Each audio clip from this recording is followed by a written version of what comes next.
We're going to shift to advocacy. This is a relatively new area for us in terms of a focus.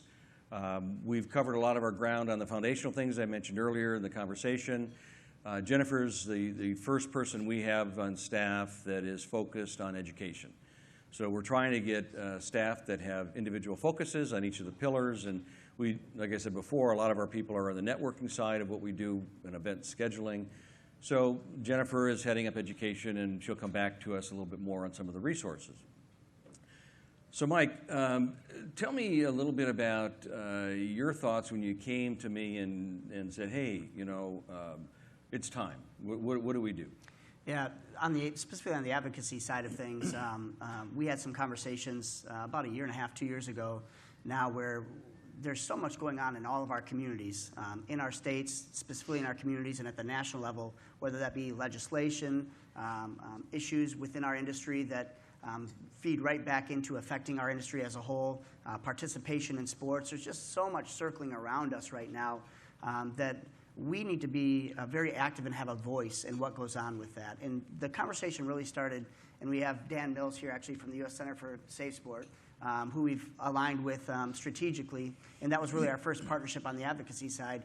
And that's really where it started, was with athlete safety and what do we need to be aware of. And on the city side, as you all know, the Safe Sport legislation that came down has some effects for all of us as we host events in our community. We just wrapped up a U.S. figure skating event in our community yesterday, actually, and part of the hosting agreement was that if we were found to have anybody that was operating in a designated Safe Sport certified zone that was not Safe Sport certified, we lost our hosting fund for that. So the monies they give us to help host the event and offset cost, we would lose that if we weren't operating within those means.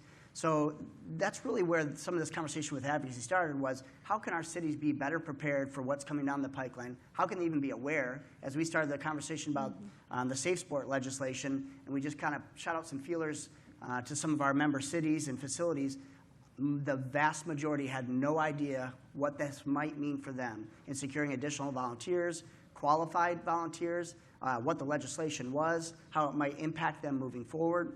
So really what we said as a board is, hey, we need to investigate this more and figure out what this looks like. And we think we should have had some seat at the table to help them understand what impact this is going to have when it comes to your destination.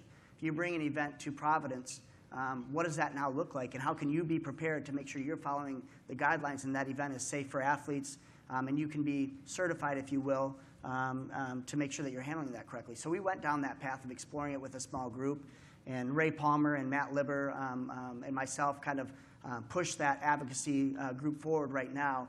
But it really turned into a partnership with the U.S. Center for Safe Sport, where Sports ETA now, you can go on the website, you can certify through our website and become Safe Sport certified. And then also, Dan, being one of the busiest men in the United States, one of two that travel around, still one of two, Dan? Yeah, one of two people that travel around and really do this live education. We brought him into Symposium last year, and he did a session there. And we thought the content and the value of that was something that we need to explore and expand on more and provide to you guys. So you're going to see the U.S. Center for Safe Sport be more closely aligned with what we're doing. They'll be in the show with us at some of our booths and really just kind of helping us understand what that looks like. But that really branched into the broader advocacy discussion. We have the opportunity, because we have a unique pipeline, we have state members, city members. We can have a pipeline that works both ways, where we're developing things that can get out to cities and states, and we can use that network that we have with all of you to distribute that. But then on the flip side, if something's going on in one of your communities, I'll use Michigan as an example. Middle of the night, we lost our Pure Michigan funding, all of it in the middle of the night.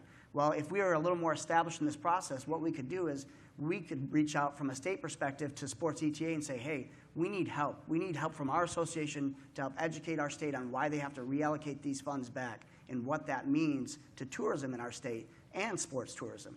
And we could activate that channel and use all of you to help us do that. And we can do that with any legislation or any issues that may arise as well. Yeah. But then also it's just having that seat at the table and having that voice. Yeah. Sport tourism is probably still an undervalued segment of the tourism industry as a whole, and we need to have a stronger and louder seat at the table when some of these decisions are happening so that we can advocate for youth sports and the sport tourism industry as it stands. Yeah, so just a little bit more background and context around Safe Sport. I've had the luxury of serving on the board of NGBs for the U.S. Olympic and Para Committee, and as a result of that, the Safe Sport legislation passed for a lot of reasons a few years ago, and the body of the legislation actually calls for, I think it's on the last page if I recall, Dan, everybody involved in youth sports, whether it's events, rights holders, management, deployment, eventually will need to be certified through Safe Sport. Right now, with a staff of 8 growing to 80, Safe Sport is really focused on the NGBs. And serving on the board, I'm on the Safe Sport committee for one of the NGBs that I serve for. And I'll tell you, Safe Sport is kind of a two-part solution. One is an education component, which is to educate around abuse and emotional, sexual, physical abuse and harassment. And the second is the adjudication of all the violations currently just within the body of the NGBs. And I feel for Dan because they have nearly 3,000 backlog cases right now with all the NGBs that they have to sort through. And within the USOC structure, it changed so that when there's a potential violation and it's reported, we as an NGB can only handle it to a certain level. Beyond that, it gets kicked to Safe Sport, and they have a backlog and they have to deal with that. So Dan, when we went to Safe Sport and we started talking to them, we said, look, we'll be your distribution pipeline. We're in every city in the country. We can handle it. Our cities can handle the youth sports in your community. There's a few things we want fixed, so we've got a short list of things our committees put into Safe Sport to consider modifying. More on that later. But at the end of the day, go to the website, you get certified, it's done, it's good for a year. Every year you're going to have to do it, and it's an individual, it's not an organization. That's one of the issues we're talking to them about. But Safe Sport's really important, and it's not a choice, okay? It's not a choice.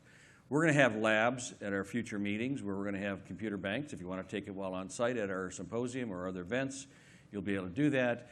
Now, Dan has been gracious to go to a couple markets. Florida was the first market, Michigan the second, where he did group training, and the entire group of Florida sports commissions, at least the leaders, were certified. We've been advised that Dan's travel schedule is full, so that's not a common thing, but when they get more staffing, it's an ideal situation. So I just wanted to give you a little more context on Mike's conversation about that as it relates to advocacy. But you all in here are going to have to do it. You might as well do it through our site. It's a, 20 or 30% discount from the regular rate. It only costs you $18 to be certified. It takes about 3 hours. You have to go through the videos. I tried to cheat, I'll be honest. I thought after the first one, I watched the video, got the answers right, got 100. Second one, I started watching, I think I know this stuff. I got a 65. So you have to get 80, and I had to actually watch the video. So they told me later they built questions in that trick you, and so anyways. So advocacy. So Mike, that's a big topic.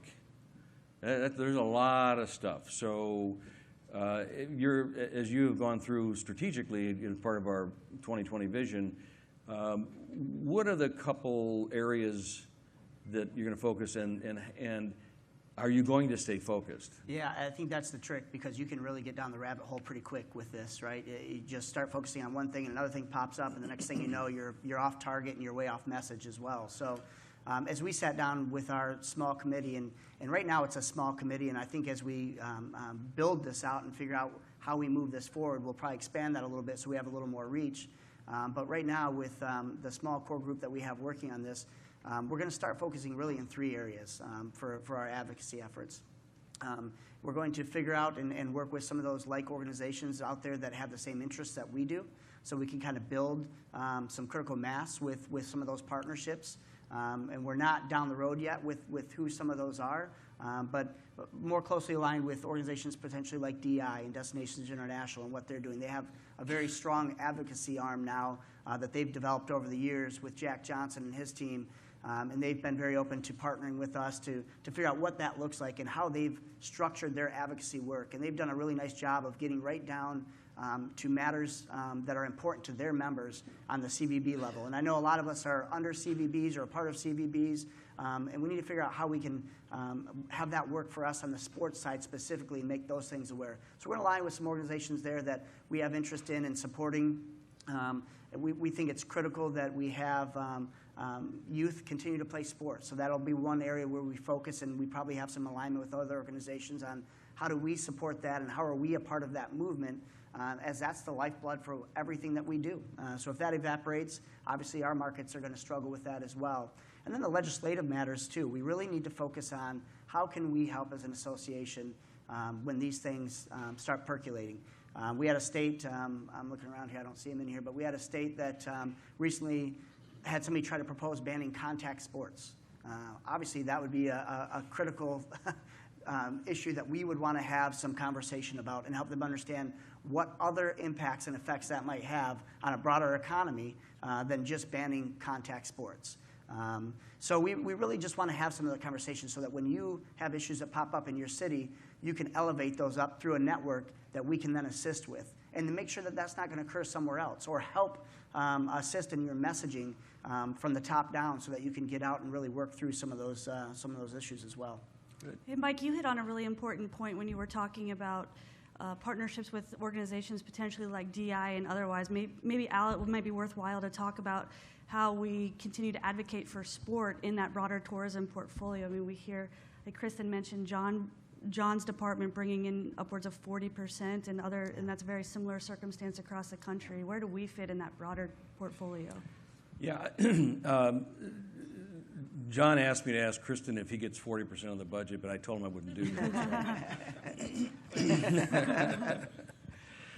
One of the great things that has occurred with the partnership with Destination International is that many of your bosses I'm speaking to, and they are getting it. There's a vast difference between CVB work and group tourism versus what we do, and they're beginning to better understand that.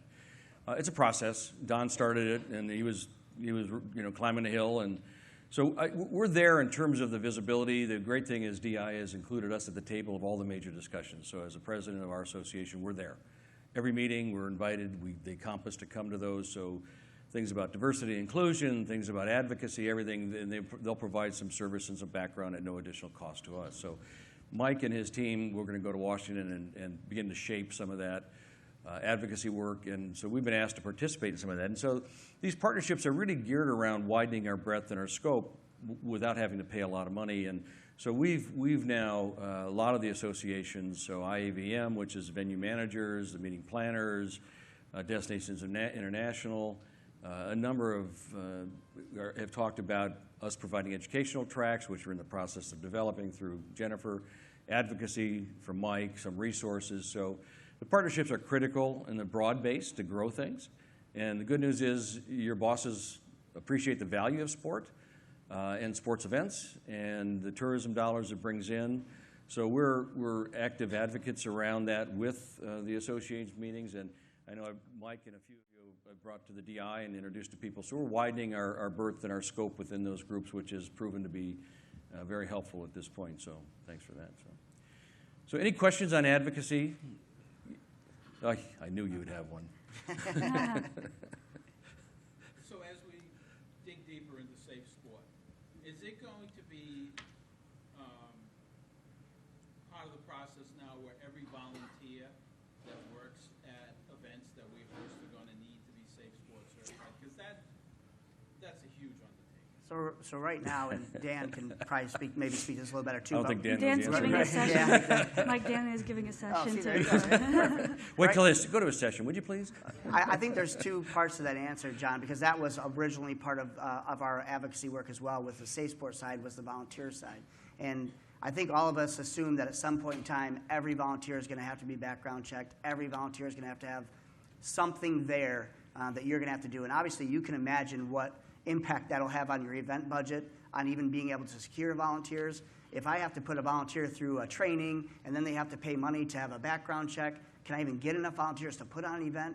Are they volunteers anymore, or now do I have to pay them? I think there's a whole list of questions that we're going to have to figure out probably in the very near future of what a volunteer truly is and what that means. But from a safe sport perspective, right now, the NGBs are providing you with those areas that are sensitive that you need a safe sport certified person to be at. Locker room attendant. They need to be certified and trained in that aspect, so you need to make sure that that person is there and trained. It's not every volunteer. If they're open in a public space and working registration in the middle of the venue, that's just a volunteer, that's fine. But if they have access to an athlete or they're in a private area, you're going to have some kind of certification there, and there's a new process. And I think, I don't want to speak for the NGBs, but as we deal with our events, and I'm sure you guys are all seeing this, they're figuring it out right now too. They're trying to figure out what does this really mean and how does this even work. As we were on the ground with this U.S. figure skating event, things changed right in the middle of it because this was an event where they were trying something new and we had to adjust in the middle of the event as well. So I think they're still trying to figure out what that looks like. But I think you're spot on, John. I think that's exactly where we're probably going to end up. Yeah, and we're in communication with them on a weekly basis, partly because of my work with the NGB board and partly with our work. And one of the great outcomes of our relationship is they've begun to learn what has to happen on the ground. And they didn't know all the answers, and we've worked with all the executive directors, the presidents have come, and the new one, Larissa and I had a long conversation about these things. There's a couple things still pending. One is there was a point that if you did figure skating and then gymnastics came in next week, you had to get recertified. Well, that was a software issue and a data gathering issue, so you didn't have to because the certification is the same. Once you take it, it's the same video courses, and it was redundant to do it for all the NGBs. So there have been a lot of, keep in mind, this legislation came down and BAMA was formed and they were out there. There wasn't a whole lot of planning, there wasn't a whole lot of thought, and so we're actually a key partner in helping define some of these things because the whole issue around the budget was something these guys never considered. And they never considered an organizational certification. It was all individual. The CVBs, anybody that touches a sporting event in the next few years are going to have to be certified. Anybody. So a lot of the CVBs have no idea about that. And so part of that was that we're helping them define the rules. They're defining where their funding is coming from. There's a little bit of thumb wrestling going on between the USOC NGBs and how that gets taken place. But the important thing is the concept of what they're trying to do is solid. The implementation and execution is going to go through some change. So bear with it. The intent is good. Our portion of the intent is only education. The rest of it that you probably won't ever see is the adjudication, which is the biggest aspect of the legislation. So it's just part of the ground rules that you're going to have to face. And as we tweak this more and more to try and help meet some of your needs and questions, we'll be working closely with the leadership. But that's case in point why advocacy is so important to us moving forward, because if we had the opportunity to be more involved in the front end of those conversations, maybe some of these obstacles are a little bit different than they are today, and we're not working so hard backwards on that. So, Robin, question? So I know that we're having discussions as CVBs, sports commissions, parks and recs, and NGBs, but what about the arenas, the convention centers, Yeah. and the other types of facilities? Can we assume, I know that's a strange word, but can we assume that their associations that they belong to are having those discussions as well?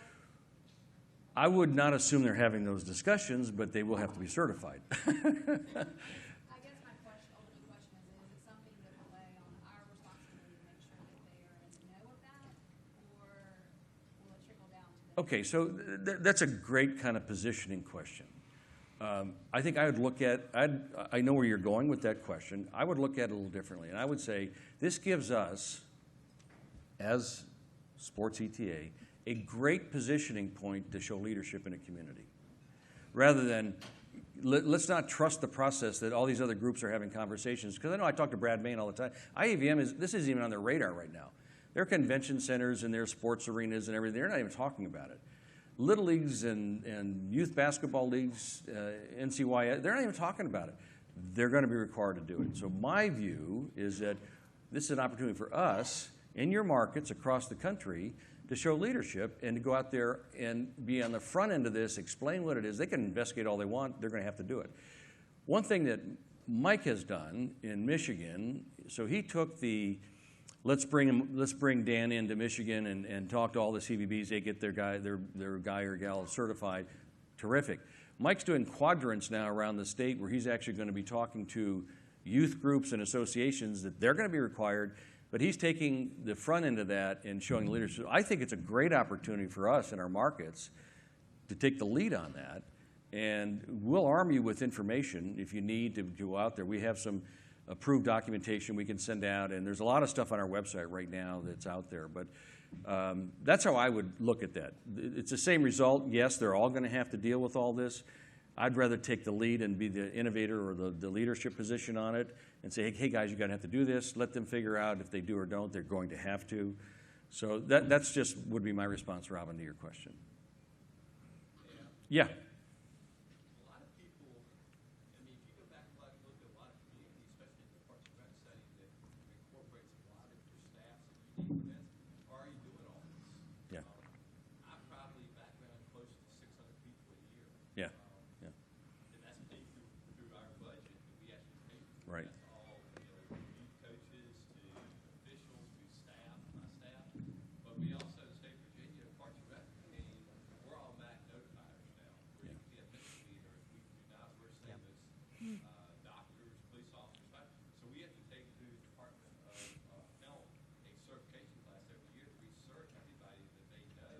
Yeah. That certification with all that notifiers. So there's a lot of people that already are certified. So this isn't new. We've been doing this for 15 years. Right.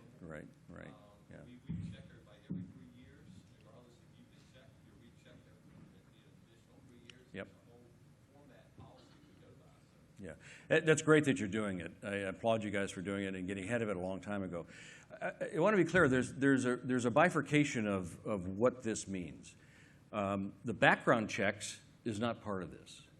So those, the background checks is a whole other topic and a whole other price point. And there's some discussion that the NGBs are going to require background checks. So we're working with leadership with the Safe Sport on whether and how they're going to get into that business and require that. Now structurally that's a little bit different than this is an educational component around making sure people are aware of the signals and some of the issues surrounding various types of harassment.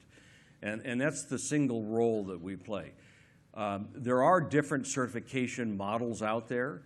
The rule that we don't know yet is because this was legislated by the government, there's some tweaks they're contemplating with making some amendments to the laws.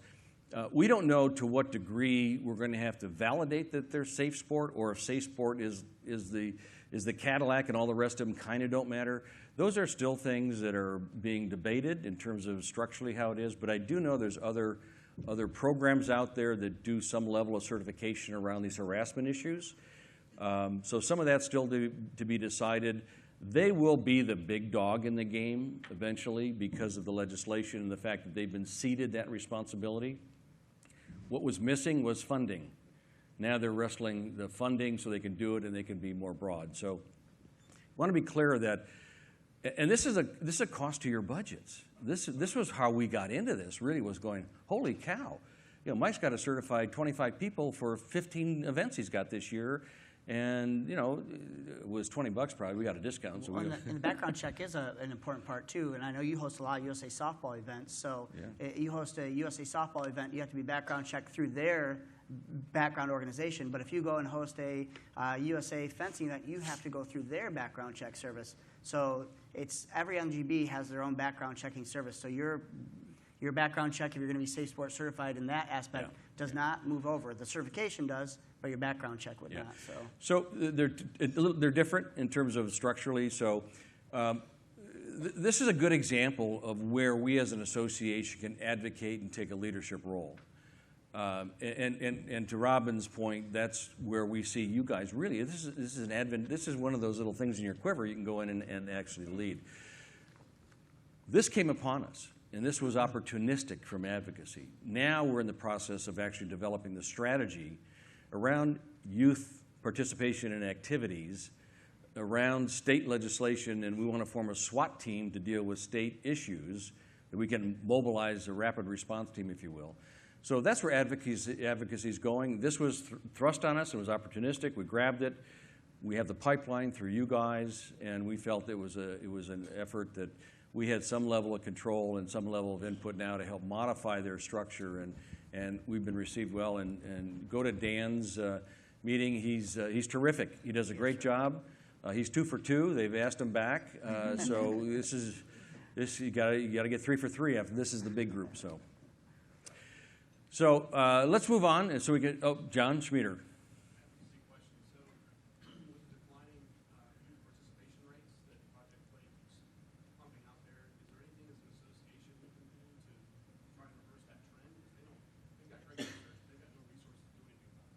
That's one of the areas that we'll be focused on, Yeah, John, we're- absolutely. We're in That's deep one of- conversations with them. Yeah, one of the three arms that we'll focus on is that end of things, of what does that mean? I'll be frank with you, we don't have that answer, what the alignment is, what the right partnership is, how we can really get into that. We're just now developing the strategy.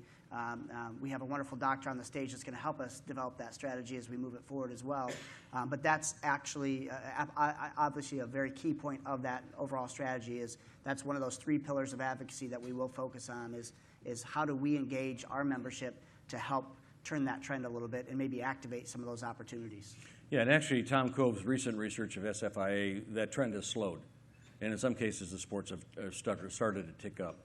So the Project Play and all those other activities are part of the master brand. We're in continual conversation with all of the key players to try and sort out where and if we fit and how that fit goes. So Project Play is something that we picked up from previous when Don was running it, and we're deep in discussion, and we're just trying to find what that right fit is. So.